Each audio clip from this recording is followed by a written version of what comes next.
Another, inshallah, another dua. There was a Sahabi, this hadith is from Abu Dawood, and this is by Abu Sa'id al-Khudri radiallahu anhu, that there was a man by the name of Abu Umama radiallahu anhu from the Ansar. He came to the masjid during an odd time, odd hour, not during salah time. You know, sometimes we find, I don't know about here, but in our masjid back home in New York, we find people, they come in random times sometimes, and they're sitting in the masjid really worried. You can clearly see that they're going through problems or issues in life. And it happens. And of course, what is a better place than the masjid? Which other place can you find better than the masjid? You know, to solve your problem and to ask Allah subhanahu wa ta'ala for help. So we find this and we see this on a daily basis. People come to the masjid and really worried and concerned. You can clearly see they're going through difficulties. And this happened during the time of the Prophet ﷺ also. That Abu Umama was in the masjid. It was not salah time, it was an odd hour. So the Prophet ﷺ happened to enter the masjid and saw him. And he said, Abu Umama, what are you doing at this time? You seem very worried. Everything okay? So he said, O Prophet of Allah ﷺ, I am full of worries.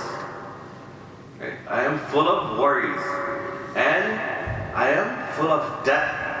I have a lot of loan that I took and I owe people. So I have a lot of debt upon my shoulder. And I'm full of worries and concern.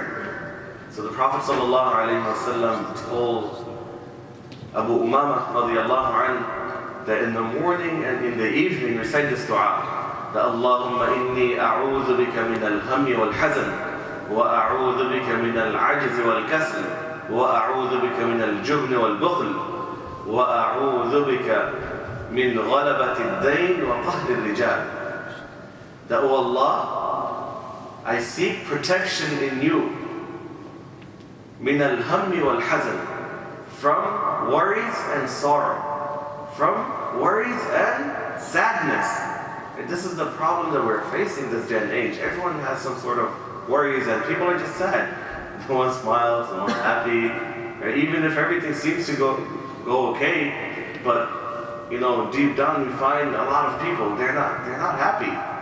Right? A lot of people are sad, concerned. Right? People don't want to live anymore. So the Prophet ﷺ taught him this dua, that Allahumma inni a'udhu bika min al-hammi wal-hazan, and wa a'udhu bika min al-ajzi wal-kasl. Oh Allah, I seek protection in you from helplessness and from laziness.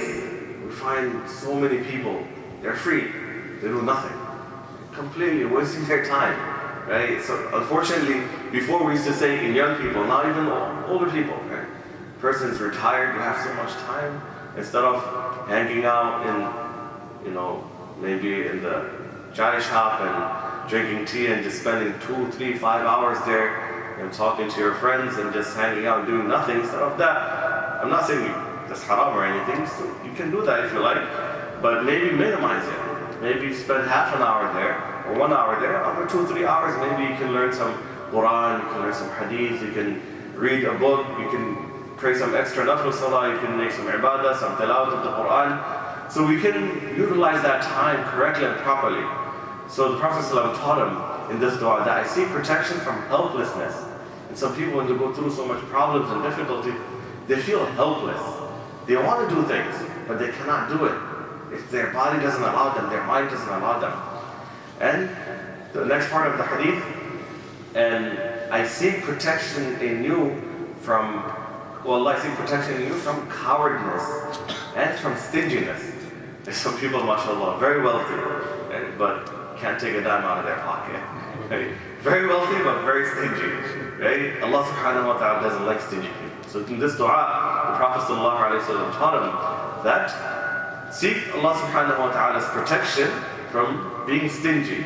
Right? And one of the best ways to increase our wealth, it is by giving sadaqah. So if you're stingy, you can't be rich for too long. Okay? So the more you give, the more Allah subhanahu wa ta'ala is going to give you.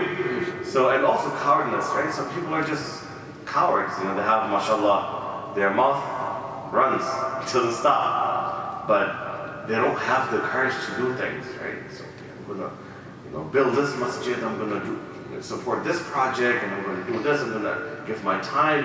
And when the time comes, they get cold feet. They don't want to do it anymore. Oh, is it going to be successful? How's it going to be? I don't know. Right? And similarly, some people are, unfortunately, they're, even when something is going wrong in their life or in their family's life, they're scared to speak. Right? So this is from cowardness. The Prophet ﷺ taught the Sahabi to seek protection from there, and then the Prophet ﷺ said, and taught the Sahabi, "O Allah, وَأَعُوذُ بِكَ مِنْ غَلَبَةِ الدَّيْنِ وَقَهْرِ الرِّجَالِ." O Allah, I seek protection in you from being overpowered by debts and by being overpowered by mankind, by men. So the Sahabi, he says, I did this for a few days. After some time, Allah subhanahu wa ta'ala removed all of my worries.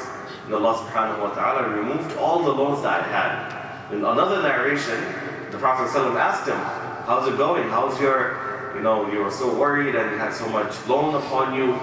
He told the Prophet ﷺ, O Prophet of Allah, I don't have anything remaining anymore. All of my loans are gone, and I'm very happy. I don't have any concern anymore. So this is the dua that we should recite in the morning, in the evening, for our mental well-being, our mental health. There's so many other things. Inshallah, you have so many ulama here, so many muftis, inshallah, they can guide you. Ask Allah subhanahu wa ta'ala to grant me and all of us tawfiq to practice upon what we heard and to practice upon the Quran that was recited.